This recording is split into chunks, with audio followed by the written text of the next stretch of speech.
Hello everyone and welcome back to the channel. I am Abe with MysticGenmara.com, a small town mystic from the middle of Idaho. My chair is not wanting to cooperate. And tonight I would like to offer a little bit of information about Beltane. Some of this you may have already heard if you watched last year or the year before's video. The celebration doesn't really change, it's just how we celebrate it that comes forward. So we're going to go through a little bit, and then I've got a little bit of a guided meditation, but I'm also going to bring in some crystal therapy and some energy work as well, which is a little different this year. So, the Beltane is a fire ritual. It's one of the fire Sabbats. It is a very powerful time for fertility. Historically, this celebration starts at sundown-ish on April 30th, which is the day this video is going live, and it runs through the first part of May.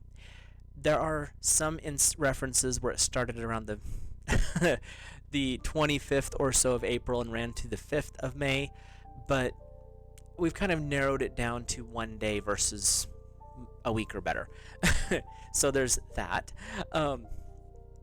This is classified as a fire Sabbat, and bonfires rule the day. If you can't have a fire, which a lot of us, because of our living situation, cannot have, you could always just use candles. And to work with different candles, you can use greens, reds, whites, and blacks are the general rule of thumb colors for this holiday. So you would celebrate and decorate your altar with greens and blues. If you've got little plants that are still in their pots, you haven't got them outside yet, you can put those on your altar. If you're a little bit on the late side getting some of your plants started like I am, you could actually use Beltane's fertility rites to plant your seeds and enhance the growth with the energy from the Lord and Lady during this time. Very fertile time of the year. The name Beltane can loosely be interpreted to mean bright fire. This was a time to celebrate the return of the sun, ruling and having dominion over the sky and the planet. And this is when, if you follow the Lord and Lady that I talk about a lot, this is when the Lord goes from innocent, gangly youth, which happened back on Ostara, to full adulthood. This is him and his, let's say, the 20-ish to about 30-ish, very virile, very strong, very aggressive, not bad way, like the positive aggression, the healthy masculinity. Very boisterous, very loud, also very amorous, we'll just use that term. And going along with this maturing of the Lord, the Lady moves into her fertile stage. She goes from maiden, she's stepping into that role where she's willing to become the mother now. So you have a lot of very positive hormonal movements going on here. And this is a very sensual holiday, and not just at the point of bedroom activities sensual. When you celebrate the Sabbats in general, you should involve all of your senses. Beltane is one that your senses are already enhanced. This time of the year brings your sense of touch to a higher state.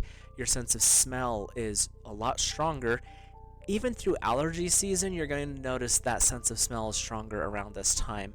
Your sense of taste, things taste better, taste different at this time of the year.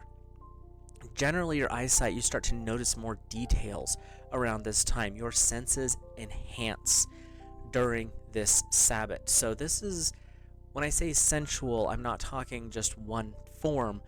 It's all of your senses. The term sensual, when you break it down, literally means all of your senses, not just certain ones. To the point, in some cultures, they would have, I don't quite agree with this, but there were places where they would do a free love, like the hall pass type thing if you watch movies, where you basically, whoever you're with that night doesn't count. Like I said, I don't agree with that. but that's what the ancient traditions would do. There were some people who would say that these were giant orgiastic type things. Again, not everything has to be about that. But children that were born from these particular evenings were considered sacred or special because they were blessed by the fertile Lord. Sometimes these children were dedicated at birth to temples to be priests. Other times they were destined for higher positions within the tribes and cultures. There's a lot of interesting stories about it. I wasn't there, I don't know, but this is the kind of stuff that has come forward from it. So these are just some basics. You can also go through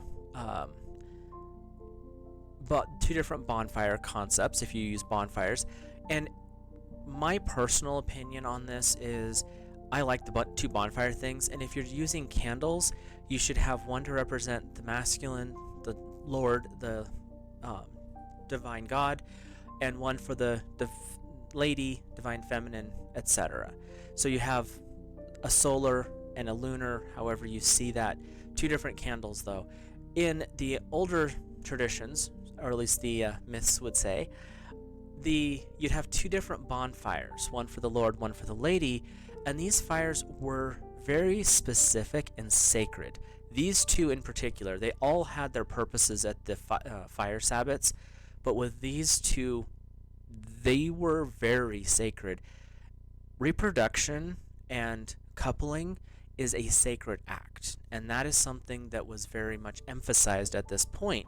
So everything that was done had a very special, specific meaning, and the bonfires were no different. You would have a bonfire that, in the modern traditions, they would say was of 9 different woods. You have alder, ash, birch, hawthorn, hazel, holly, oak, rowan, and willow. You may not have all those around you, that's fine. But these would be the ones that you would build, and it leaves space big enough between the two that you could run livestock, you could run yourselves. This was a time of calling forth the blessing because those fires represented the divine masculine and the divine feminine. By passing through them, you were joining into that rite of sacred coupling, and that was a blessing for you, the tribe, and any children that happened to be born of that time period. The ashes that would be resulting the next day or a couple days later when the fires finally settled down would be given away to the people within the group to carry with you through the year. The candles that you would use on this night, if you use the candles instead, when they burn down on your altar, these are dedicated candles for this purpose. So the little chime candles, like these little guys here, are a good option. They burn for about an hour. So then you can use those, and once they burn down, you would take the wax from both, put them together in a little container, glass preferably, and you could place them on your altar until the next year. You could place them under your bed as a blessing. There's different things you can do, kind of follow your intuition on that. But these are the type of fire aspects you can practice. There were parts where you would use divining for this time period. Today we would use things like a scrying mirror. We would use the tarot cards, runes, I Ching. This was a good time to forecast out for the next 6 months. Beltane, the veils were very thin, and so is Samhain, which is the 6-month opposite. Beltane is all about life, bringing it in, very, very amorous. Samhain was about letting things go, sending them back across the veil.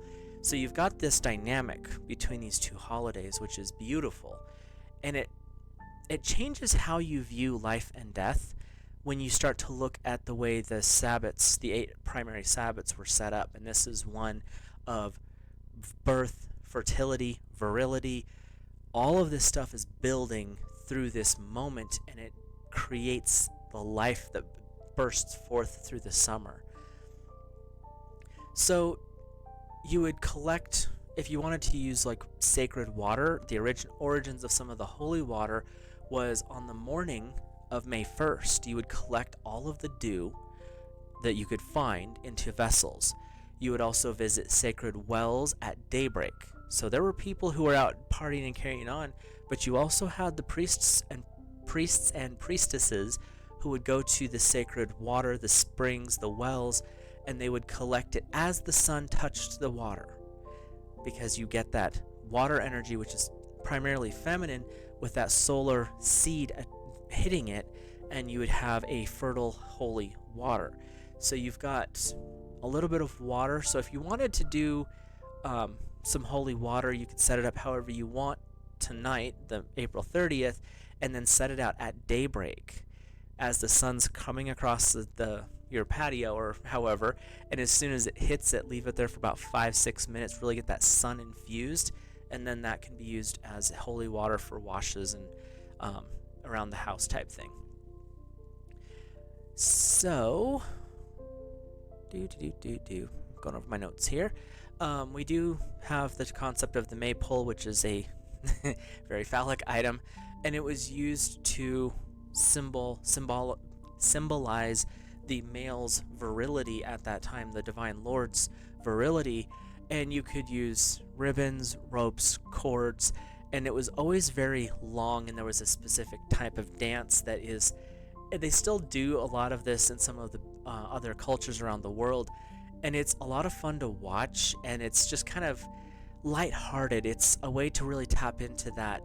Let's have fun, let's enjoy ourselves. And when you would do this type of celebration, if you have a big enough group to do it, 10 to 15 people is a good start, you would have the men, everyone would tie their ribbon to the pole, then they would bring the pole up and stand it up.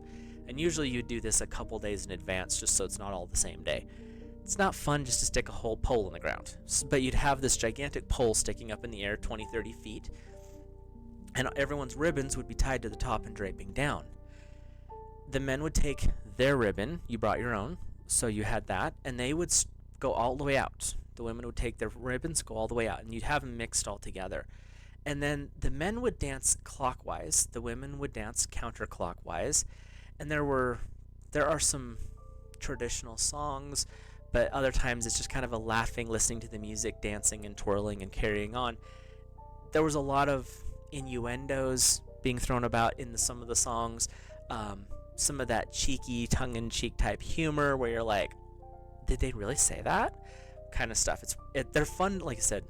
If you get the chance, look some of them up on YouTube. They are very entertaining, or Odyssey, or I'm not sure about some of the other sites. I know YouTube has several. And as you would dance and cavort around the pole, eventually everyone would come into the center, and then you would tie off your ribbon to the center, and so you'd have this beautiful, crazily decorated pole, and every year the pole would be different. And there's lots of different ways to celebrate with that. You would leave it up for the year. Some people would leave it up till the end of the celebration. Others would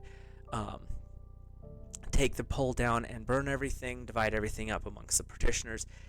There's a lot of ways to deal with that. I personally like the idea of just leaving it up through the summer and then burning it at Samhain because it's the end of that season.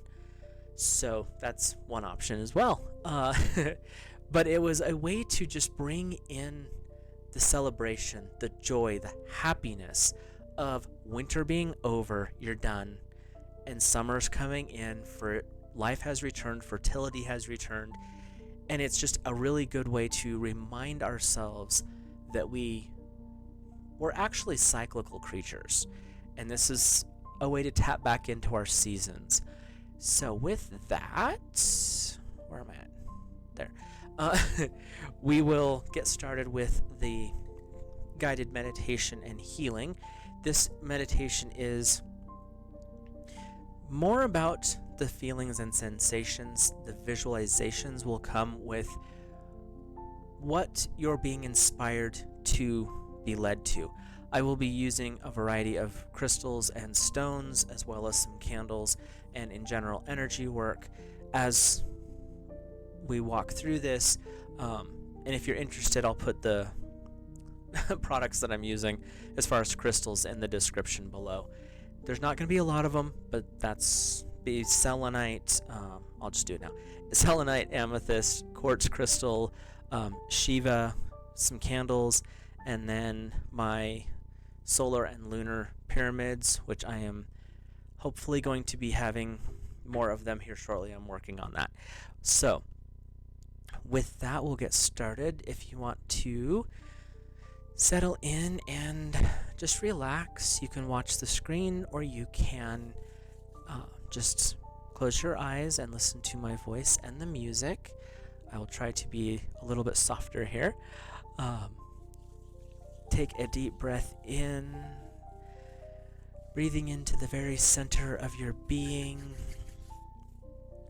Bring yourself into that heart space and exhale, releasing any stress, worries, or energy from the day.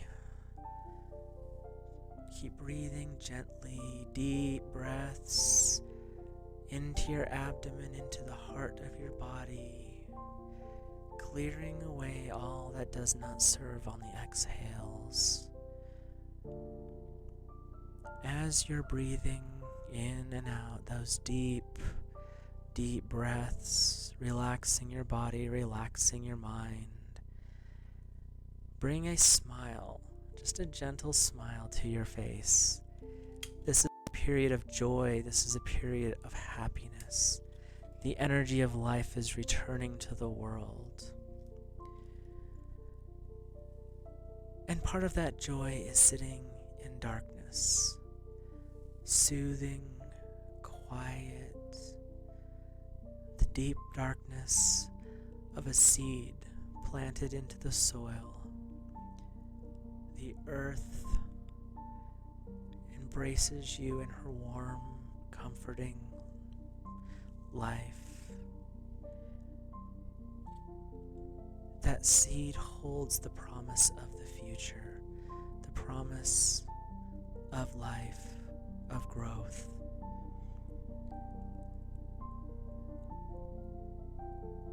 You start to have more warmth coming in, pulsing. There's a little bit of moisture seeping through the soil as well. Water from the rains coming into the soil where you exist. The sun heats and warms the darkness where you exist. As the sun warms and the moisture nourishes, you stretch within your shell. The person you used to be, the person who is in hibernation, the soul, your heart, expands, reaching up with your arms and down with your root. The seed shell bursts forth, bringing you into a growth state. And as you grow, you bring in prosperity and abundance. Symbols of prosperity, health, happiness, and joy flow through you. As you stretch up, you pop your head above the soil. A big, powerful stretch as you reach up towards the moon, towards the lady who floats above. The Lord is right next to her, her sun.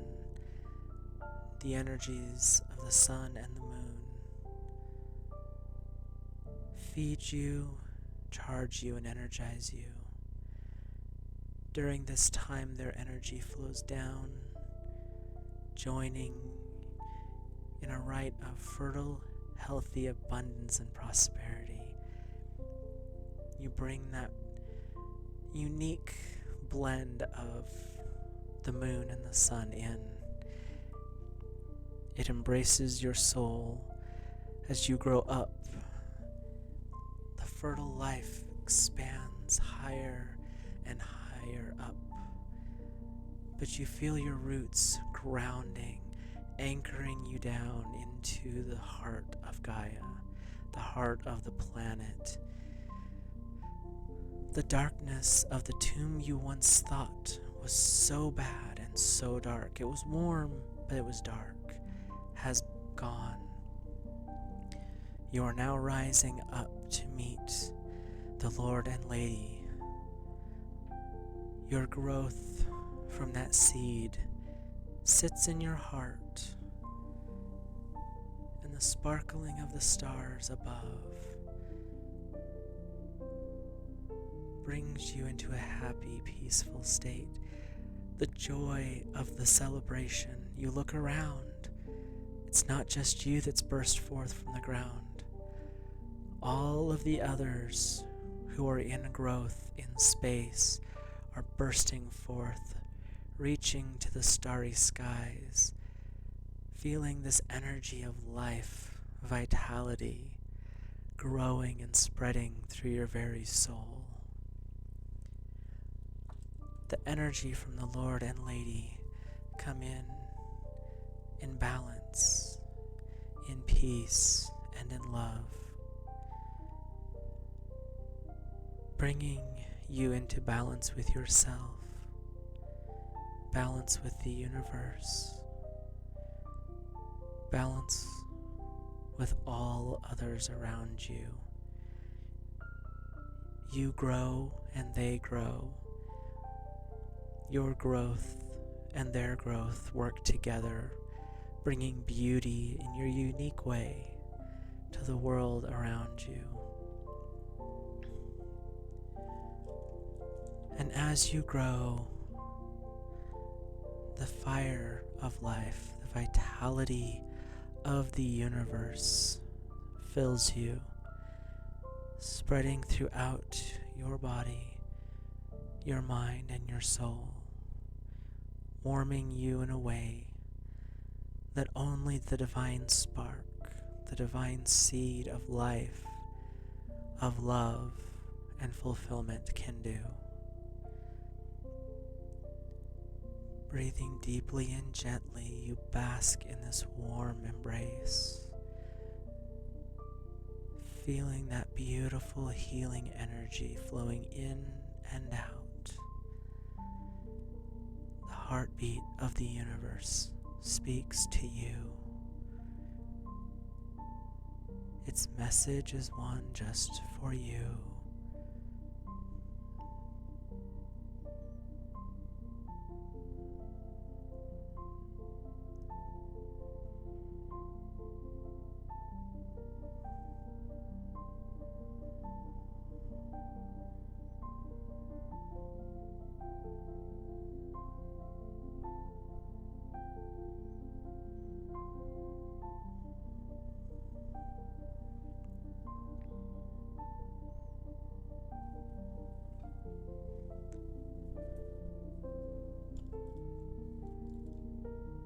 Feeling at peace,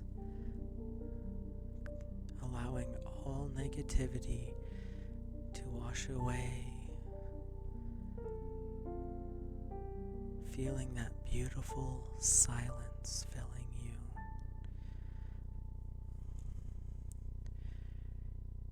In love of the Lord and Lady, blessings upon your Beltane and celebration through the year. Blessed be